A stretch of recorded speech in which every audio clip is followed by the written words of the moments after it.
That's an insane policy. YouTube knows it's insane. They know that this isn't something they're planning to enforce. They're making excuses to avoid doing the difficult thing, which is dealing with a monster that they spent years creating. Make no mistake, this isn't about me versus some guy at Vox, okay?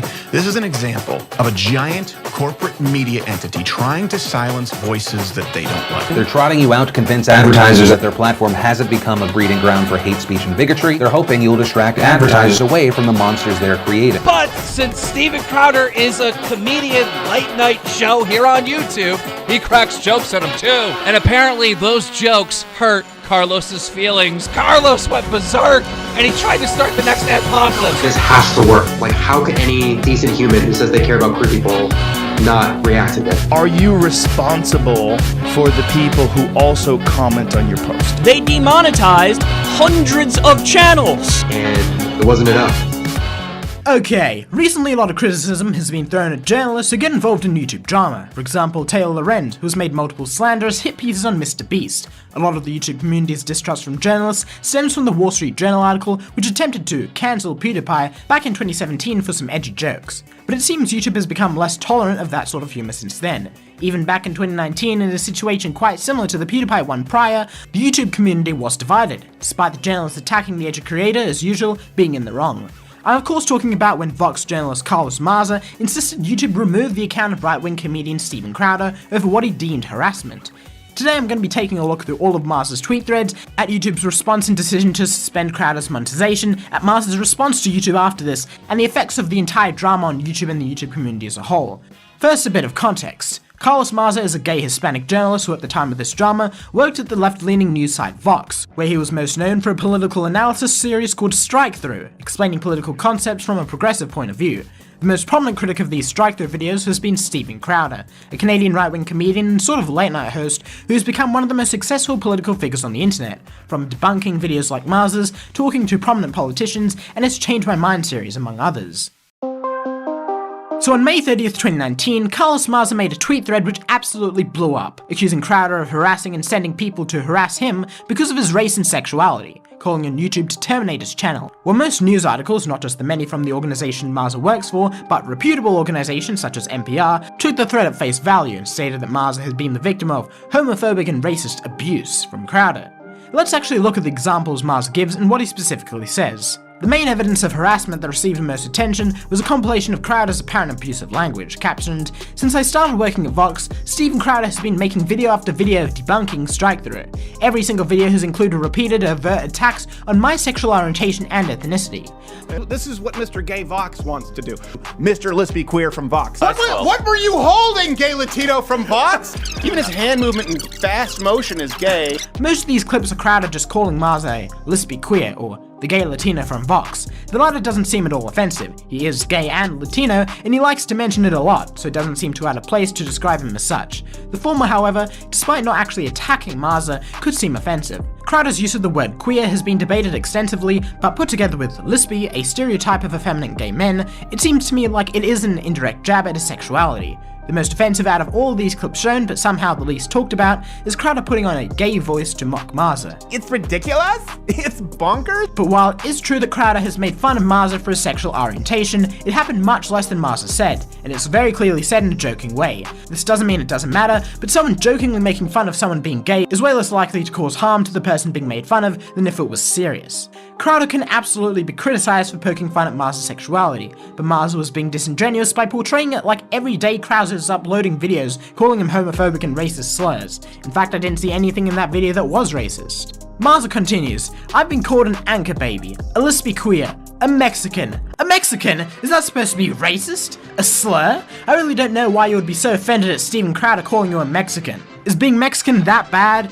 But just in case, I decided to ask two Hispanic people I know whether being called a Mexican is racist, to which both replied it wasn't. Very interesting." I do hate YouTube. I do hate YouTube. It's a shitty company that exploits its creators and doesn't deserve to exist. I do hate YouTube. Maza continues on about Crowder's videos. These videos get millions of views on YouTube. Every time one gets posted, I wake up to a wall of homophobic, racist abuse on Instagram and Twitter. So what? You're saying that when a big YouTuber uploads a video criticizing you, you get some hate? What do you expect? You're a public figure, a political public figure who is known to take controversial stances. Literal nobodies on the internet get bombarded with hate comments. If you can't handle some light racism and homophobia, you don't deserve to be on the internet. Also, Crowder is not sending anyone to harass you. He doesn't have control over what every member of his audience does. He makes lighthearted, unserious comedy. If some idiots decide to go out and harass someone, it's not his fault. This goes the same for this tweet about someone doxing Maza. Yeah, it's bad he was doxed, but Crowder has spoken against doxing, has never encouraged it whatsoever, and the doxer was harassing Maza to debate Crowder. He never even mentioned sexuality or race, the things Crowder was apparently harassing Maza over. Even if this harassment was caused by Crowder's videos, it wasn't caused by anything in the compilation that was shown. People harassed Maza because he was criticized by a channel with millions of subscribers. If someone with millions of subscribers criticizes you, there will be some people who end up harassing you. I repeat, the only way to stop this from happening is to ban all criticism, which I don't think I need to explain why that's a stupid idea. If Crowder fanboys are making your life miserable, then deal with it. If you can't stand the heat, get out of the kitchen. You don't make a career out of having strong political stances and then don't expect a few hate comments. If this was all Maza did, complaining about getting joked on, ironically he started the thread by saying, "I have pretty thick skin," no one would have cared. But he decided to go in a massive tirade against YouTube for not banning Crowder? YouTube, like most corporations, is focused on having an image of a brand that is supportive of the LGBT whatever community, and even people who are very critical of YouTube, such as Keemstar, have said YouTube is very good with LGBT issues. Carlos tried to say that YouTube didn't care about gay creators, and that's what made me the most mad, is because I know for a fact, being a YouTuber of 10 years, YouTube cares about the LGBTQ community, and they have supported them, and they've changed rules to help them. I mean, YouTube goes above and beyond. In fact, Susan Wojcicki, the CEO of YouTube, visited 2 YouTubers to talk about YouTube issues recently. And who were they? Shane Dawson and James Charles, both prominently LGBTQ creators on the site. So Maza decided to not talk about his apparent abuse and harassment until literally a day before Pride Month, and then make a bunch of tweets saying that his biggest critic being allowed on the site is evidence of YouTube not caring about LGBT creators. Sounds like classic manipulation to me.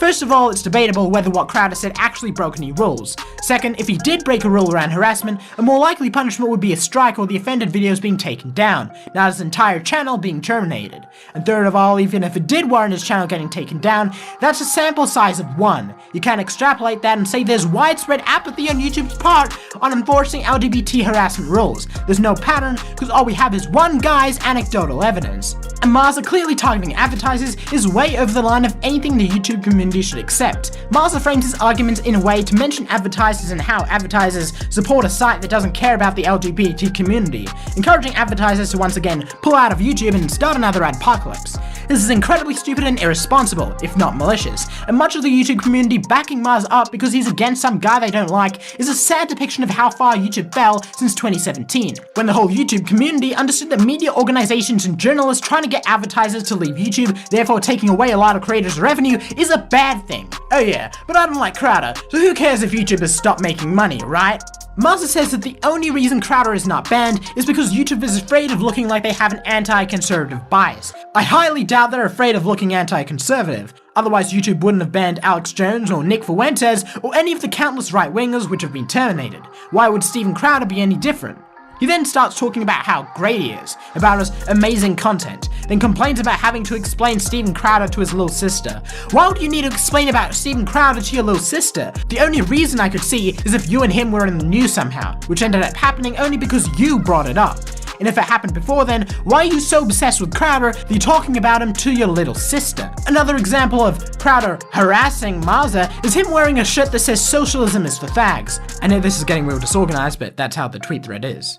The thing is though, that shirt has nothing to do with Maza, it's part of his merch line, and he wears it in many videos. It's not even particularly homophobic, as it uses the word in the general insult way, rather than the blatantly anti-gay way. Crowder didn't use the word to target Maza or anyone because of their sexuality, it's just a general socialism bad thing. Maza is right about incredibly powerful cyberbullies organizing and targeting people they disagree with. It's just he's wrong about who they are. Maza was backed up by Vox, Vice News, Comcast, NBC, who heavily funds Vox, and a plethora of other media companies. Steven Crowder is a guy who has a few million subscribers, but he's independent, not under the thumb of the news corporations, which have seemingly controlled our discourse from the beginning of time. This isn't a political thing, this is the mainstream media seeing a threat, a competitor in the form of Steven Crowder, and they will bully YouTube to target these threats. So no, Carlos Maza is not the victim because he had some mean comments and he got sad because there were some downvotes on his videos. The victim is the independent creator whose channel is at risk because the entire media is telling YouTube to ban him for some jokes. Crowder responded to the media firestorm and Carlos telling people to mass false flag his videos about how you'd expect. He made an apology video where he jokingly apologizes for seemingly every insult he's made in the show, apart from the ones directed at Maza. YouTube responded to the drama with a tweet thread that says the following. Thanks again for taking the time to share all of this information with us. We take allegations of harassment very seriously. We know this is important and impacts a lot of people. Our team spent the past few days conducting an in-depth review of the videos flagged to us, and while we found language that was clearly hurtful, the videos as posted don't violate our policies. We've included more info to explain this decision. As an open platform, it's crucial for us to allow everyone, from creators to journalists to late-night TV hosts, to express their opinions within the scope of our policies. Opinions can be deeply offensive, but if they don't violate our policies, they'll remain on our site. Even if a video remains on our site, it doesn't mean we endorse/support that viewpoint. A YouTube spokesperson expanded on this by saying the main point of these videos was not to harass or threaten, but rather to respond to the opinion, and that none of Maza's personal information was given out in the videos. The spokesperson added that when a person is a public figure, YouTube considers whether videos containing hurtful language are primarily criticizing the figure's opinions and work or are maliciously targeting them. YouTube makes some good points here. Even if what Crowder says was offensive, it doesn't matter because the apparent hurtful comments were not meant to harass Maza. Those insults were not the focal point of the videos, the criticism and opinion was. YouTube also points out that as none of Maza's personal information was given out or shared in the videos, Crowder can't be held responsible for other people doxing him. Crowder made a few offensive jokes in his videos, which are primarily about criticism and opinions, which shouldn't be punished. YouTube for sure would have liked to ignore this whole drama, because although Maza didn't break the rules, anything they could have said would have upset someone, but Maza planned this out. Maza basically forced YouTube to respond by insinuating that if YouTube didn't, they were homophobic and didn't care about LGBT creators. In fact, Carlos seemed so sure YouTube wouldn't respond, it's almost as if he wanted them not to respond so he could continue playing the victim. Maza victimizing himself is a continuous pattern throughout this drama. We've seen it in his original tweet thread, we see it here, and we will see it again much more later. In the end, it's on Maza for getting offended. You can see in Crowder's mock apology video the sheer number of people he's made offensive jokes about, with many of them attacking their identity. But Maza was somehow the only person out of all of these to claim he was harassed. Where are the other victims, Maza? Where are the other victims? I'm Alex and other creators defending Maza are missing the point. As PewDiePie said, you can think Crowder shouldn't have said what he did and still think Maza is being dangerous and vindictive. They're clearly letting their political dislike of Crowder overshadow deplatforming and demonetization. Some guy getting offended over some off-color jokes is nothing and barely requires discussion compared to the same guy threatening an apocalypse. In the end, this comes down to one question that everyone should answer to see what side of the line you're on. Should YouTubers be terminated for making slightly offensive jokes? This isn't about what Maza felt because feeling offended is subjective and no rule should be subjective. They were slightly offensive, but again, do YouTubers deserve to be literally banned for making tasteless jokes? I don't think so. And if you do think so, you know better than the Twitter cancel culture mob. This isn't about harassment, this is about censorship. Before we move on to Carlos Maza's demented rage at YouTube's rare good take, let's take a short little detour.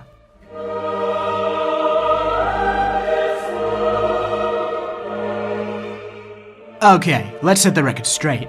Doxxing is defined by dictionary.com as a search for and publish of private or identifying information about a particular individual on the internet, typically with malicious intent. While there are legal consequences associated with doxing, we're just gonna focus on the fact that it's a pretty shitty thing to do. Maza complained about people doxing him. However, in this very tweet, he posted a screenshot of people spamming him with their full phone numbers visible, publicizing them to probably millions of people. This is doxing. There's no way of knowing if these are bots or some harassment campaign organized on Discord. Even if it was bots, whoever set it up very well could have also sent him a message from their own phone number. Maza doxed people in his tweet thread complaining about harassment. The only defense he could make is that they doxed him first. It wouldn't surprise me if he did this on purpose to get back at his doxers, as he is that vindictive. But that's just nothing, it's just a small hypocrisy. He did dox people, but Maybe they deserved it? Well, that's just the beginning. Maza complained about getting harassed by Crowder, but I wonder if Maza has harassed or encouraged harassment before. It turns out he has done worse and advocated for not only harassment, but assault. Milkshake them all, humiliate them at every turn, make them dread public organizing. This is explicit neo-Nazi rhetoric. It's an incitement to violence. It's going to get more immigrants killed. It's why Antifa showed up at Tucker Carlson's house, and why they should keep doing it every night until he's off the air. It seems Maza's fine with advocating Antifa to harass or assault people he doesn't like, such as Tucker Carlson and Trump supporters, but when he's called a lesbian queer, well, that's too far. And I'm sure Carlos Maza has never used a slur as an insult before, I'm sure. After Maza went insane, YouTube took what they said back and completely demonetized Crowder's channel, even though they themselves said he never broke any rules. YouTube's reasoning was that Crowder has continued egregious actions that have harmed the broader community. Nerd City points out that this harmed the broader community language started after the Logan Paul incident, so it seems to be referring to negative press rather than any actual rule breaking. Then YouTube said that it's not permanent demonetization only until he removes the links to the t-shirt which said fag and fixes his content to make it less offensive. YouTube went back and forth on this to keep up with whichever side is winning while making up some rubbish excuse as to why they were flip-flopping to save face. YouTube handled this terribly. They didn't ban Crowder so got the pro-Maza side upset, and they demonetized Crowder even though they said he didn't break any rules, which angered the anti-Maza side. We'll get back to YouTube, but first, let's take a look at how Maza was acting throughout all this. He was going scorched earth. If you put YouTube's alt-right creators into their own vertical, it'd be one of the most popular on YouTube, rivaling music and gaming. YouTube isn't a platform being hijacked by monsters. YouTube is a platform for monsters. If you're a reporter covering this YouTube nightmare and need a quote for your piece, please contact me. I'd like to spend the rest of this week giving you colorful quotes about all the ways YouTube exploits LGBT people while arming our abusers with tools of harassment. YouTube finds all the bullies LGBT people try to escape from in high school and gives them the weapons and platform they need to keep tormenting us in adulthood. It's a platform for monsters, masquerading as an ally to LGBT people they target. It's easy to get distracted by the right-wing smear machine right now. They aren't the problem. The problem is YouTube, a platform that turns bigots like Crowder into superstars and lets them unleash their followers on the targets of their abuse. Demonetizing doesn't work. Abusers use it as proof they're being discriminated against. Then they make millions off selling merch, doing speaking gigs, and getting their followers to support them on Patreon. The ad revenue isn't the problem. It's the platform. To be crystal clear, YouTube has decided that targeted racist and homophobic harassment does not violate its policies against hate speech or harassment. That's an absolutely batshit policy that gives bigots a free license. We've all gotten so fucking used to how toxic and shitty YouTube is. We all just accept that this is the way things are now. But it doesn't have to be. It's toxic because YouTube let get this way. Let bigots and alt-right creeps and shock jockeys take over. It's on them. The important thing is this. YouTube isn't going to listen to cries for help. They don't give a shit about the harm they're doing to queer and marginalized people. You have to raise hell. Use their platform against them.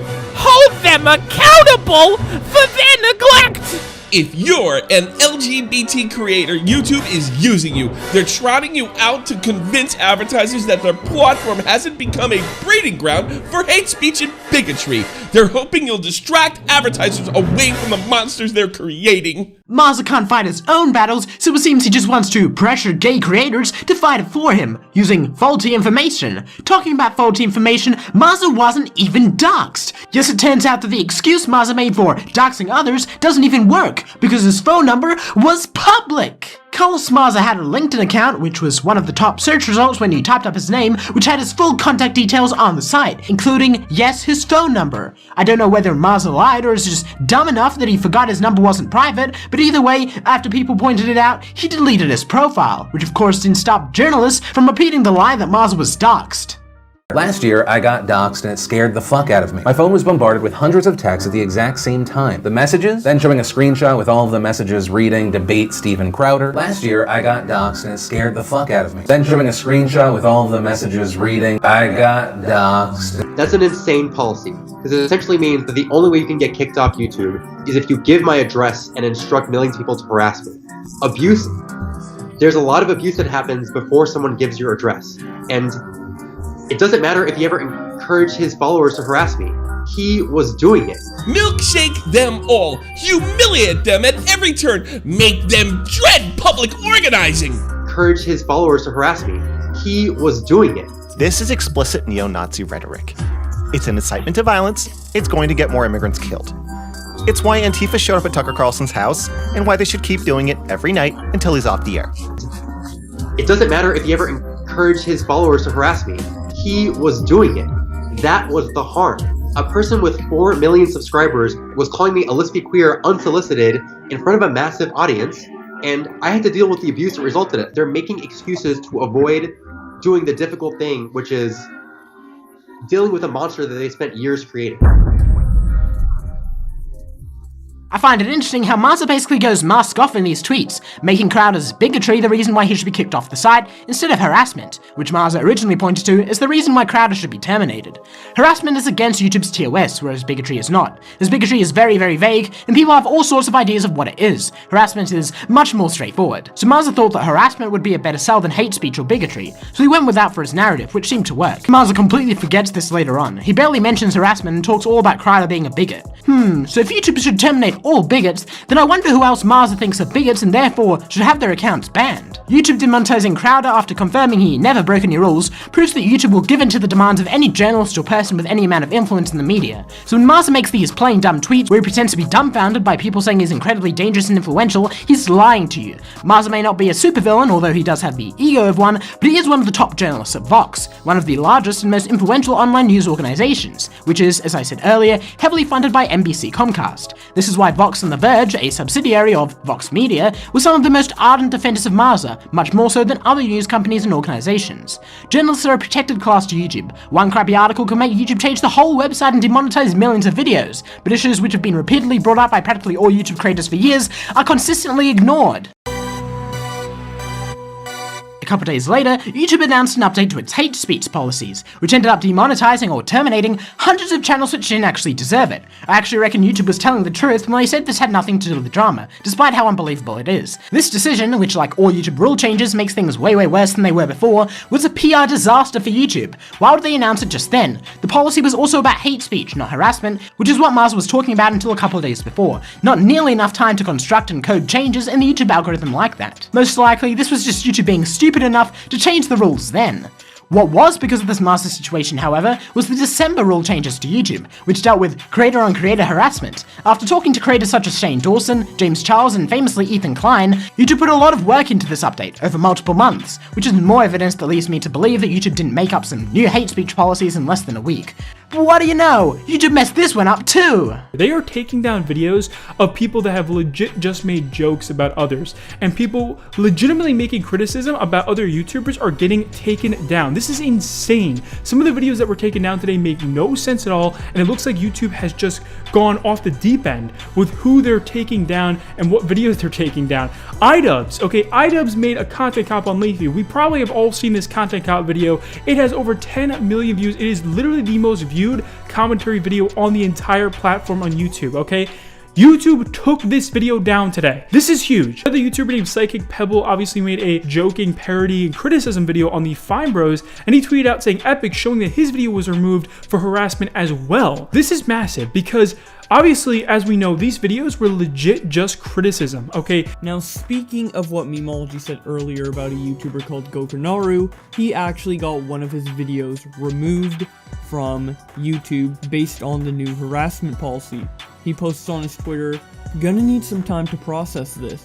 my mind is racing, showing that his video titled The Death of H3 Productions, Video Vigilant, actually got removed for these harassment policies. And to give my own opinion on this for just a bit, I watched this video back when it came out over a year ago. I even promoted it here on this channel, and this video was so goddamn good. It was so good, and it was well deserving of the over 1 million views it ended up getting. It is a huge shame that this video got removed from YouTube, and I can't see any reason to why it would. Obviously, the video is extremely long, over an hour and 30 minutes, and it came out a year ago, so I don't remember every single thing that was said in this video, so it could have violated some of the examples that YouTube listed, but honestly, I don't think it did. All of Gokunaru's criticisms against Ethan were very fair, and I don't think he ever threw any personal insults towards him. So was this all worth it, Carlos? Was this all worth it? Let's see what were the actual consequences of this drama and whether Carlos got what he wanted. Maza wanted Steven Crowder banned from YouTube. That didn't happen. He was demonetized until August, yes, but he continued making money from his merch, mug club, donation, and other forms of revenue. As for Crowder's channel itself, this drama barely affected his view or sub count. Actually, July 2019 was a better than average month. Louder with Crowder staying on track with how it was going pre-Maza means that it probably helped his channel, as demonetization usually negatively affects how YouTube pushes videos in the algorithm. YouTubers themselves ended up with harassment and bullying strikes from a much easier to abuse system caused by Maza's complaining. Criticism was being removed left and right from the platform that he hates so much. As to who Maza claimed to care about the most, LGBT creators, it turns out the censorship, not a lack of it, was hurting them. As Nerd City found out in his video, YouTube's biggest lie. Straight and heterosexual are green words. Gay and homosexual are yellow. Perfectly acceptable context is still demonetized by the bot, where the exact same videos are monetized without the LGBTQ terminology. As always, less censorship is better for marginalized groups than more. Well, what about Maza? Well, he was fired. Wait, hold on. Vox gets most of its revenue from YouTube? Wouldn't going after YouTube like this hurt its relationship with Vox, leading to money loss for both sides? But Maza's paid a paycheck anyway, this wouldn't affect him, apart from if he was fired, which he was. But wait, he wanted to quit? Why was Carlos only upset at Crowder now? Why is this all connected with the Vox Media Union, which Carlos is a primary member of? Carlos, no! Carlos didn't just not care about harassment or LGBT creators, he never even cared about Steven Crowder. After all, Maza is paid a wage for making content. Why would he care if some guy criticized it? Crowder was a scapegoat. He was a pawn in Maza's game which had nothing to do with YouTube, harassment, or hate speech. This was about a pay rise. The Vox Media Union is a union of employees at Vox Media, the parent company Vox. In the weeks before and during Maza's trade against YouTube, the union demanded raises for all employees, especially women and minorities, and more days off. However, Vox has not given in, despite employees walking out for an hour, demonstrations, and more, so Carlos decided to hit them where it hurts, their wallets. Vox Media is almost entirely made up of online magazines and editorial brands, but this is not where most of their money is generated. The Vox YouTube channel is one of the only consistent sources of revenue in their dying company, growing in views and subscribers, while advertising revenue is fading away on their main websites. Maza and other Vox employees are paid a salary, so no matter how many views Vox gets, they get paid the same. The only possible retribution for causing monetary loss is getting fired, which means if someone is to act completely out of line and do something like this to pressure Vox Media, they would need to find someone who wouldn't mind getting fired. Enter Carlos Maza. He hates his job, hates being a journalist, and is very supportive of his union, which isn't a bad thing by the way, so he would be the perfect fall guy. So that's why Maza decided to wait until Pride Month to engage in a massive harassment campaign villainizing YouTube for not banning some guy who he didn't seem to have much of a problem with before. I mean, Carlos clearly attacked YouTube more than Crowder even. He continuously made YouTube out to be a horrible corporation who hates gay people and loves hate speech, targeting advertisers, doing whatever he could to ruin the relationship between Vox and YouTube. It all worked out in the end for Carlos. Vox Media agreed to the union's demands, Carlos' show was cancelled by Vox about a month later, and he was finally fired, or left the company, whatever you say Carlos, in early 2020. Maza started up his own channel on the site he claims is for monsters as an independent creator, but don't worry, if no one watches him or another adpocalypse happens, being the incredibly oppressed person he is, he can always rely on his millionaire mother to buy him a mansion to keep him off the street. Carlos Maza never cared about LGBT YouTubers, he never cared about harassment. This is all just a way to get a pay rise, with hundreds if not thousands of people getting demonetized as collateral damage. But the truth is, Carlos will never understand that, because he's not a YouTuber. He doesn't have to worry about YouTube and he doesn't understand how anything works. To this day, YouTubers defend Maza as a victim of harassment, as someone who was bullied and stood up for himself. Hopefully this video changes that and people realize he's no one to look up to or admire. Make sure to subscribe to all the people who helped voice tweets for this video. The channel's linked in the description. Also follow my Twitter account, where I post my based and red-pilled opinions on YouTube drama. Let's see if I can reach 2,000 followers. And last of all, I host a podcast called Drama Time with a few friends. Go check it out. We've had some interesting guests on before, such as Turkey Tom, John Swan, and others. I'm so excited to be here tonight to present Susan Wojcicki with the Free Expression Award. We gotta find Pieman over the next few days decided to try to call us off for shit. In my I'm just he just made shit up about us. That was what kind of my issue was. I didn't really care if Pieman makes tweets about me, but just they said we were begging for followers and shit.